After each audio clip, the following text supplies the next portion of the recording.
To get back to where Vin Perry fit in the discovery of the El Salvador ore body, is it emphasizes the importance of mapping. Discovery of El Salvador, you have to go back to the 40s, because that's when Bill Swain and Hans Langerfeld set up a camp in what became the northern part of the district, fairly splashy oxide copper outcrops. The whole project started because for years the Indio Muerto district, which was the name applied to where the El Salvador ore body is, was thought to be mainly a pyritic kind of porphyry district. I think Reno was on the trip also. Walked up Turquoise Gulch, and Vin recognized that there were little quartz veins present in the rocks that were similar to the quartz veins that he mapped carefully over the Cananea, Colorado pipe, well described in his Jackling lecture paper on the Colorado ore body. Recognized that a leach capping, even though it may be full of pyritic-looking limonite and what we now call D veins, if you have those little quartz veins of that type, which are now what we call A veins, that means that the capping had lots of copper in it to start with, and can be leached to make a nice secondary enrichment blanket underneath it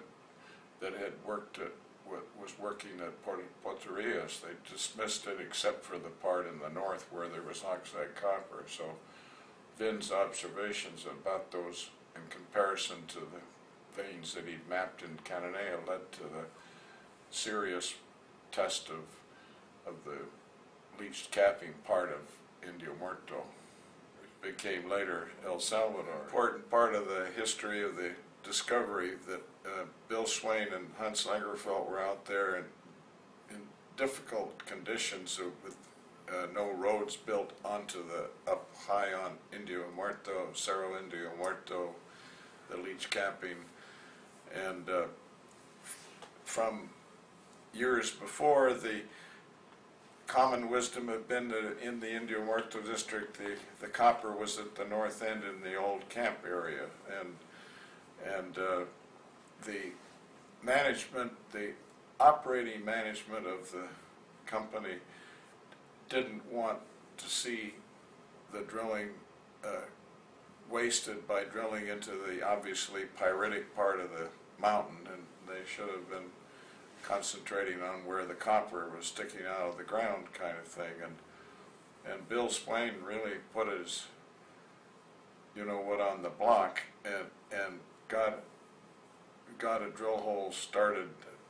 after the first. They drilled a spectacular hole in the old camp area, and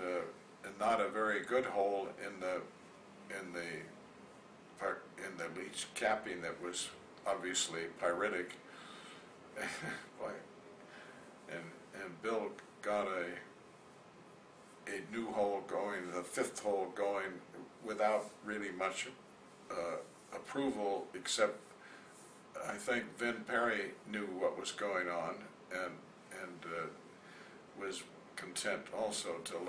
let it go, and that was the fifth hole that showed a real thickness of secondary chalcocite enrichment, and was a ore hole basically. Vin was a kind of person that you couldn't help by being impressed about when he would come and visit El Salvador to see what he would come on his regular as a vice president and chief geologist of the whole company. He usually made about 2 or possibly 3 visits a year to see what we were doing, and he got right into it. He would come get his hand lens out and go to work in the core shed and look at what we were doing and mapping and get it explained to him so he understood it. And he was very meticulous in his work. That came, I think, from training by Reno originally too, that it had to be done correctly. He was a very polite and correct kind of a guy, and was always made people feel that he was setting a very high standard of observation, and he was a real inspirational kind of boss to have around.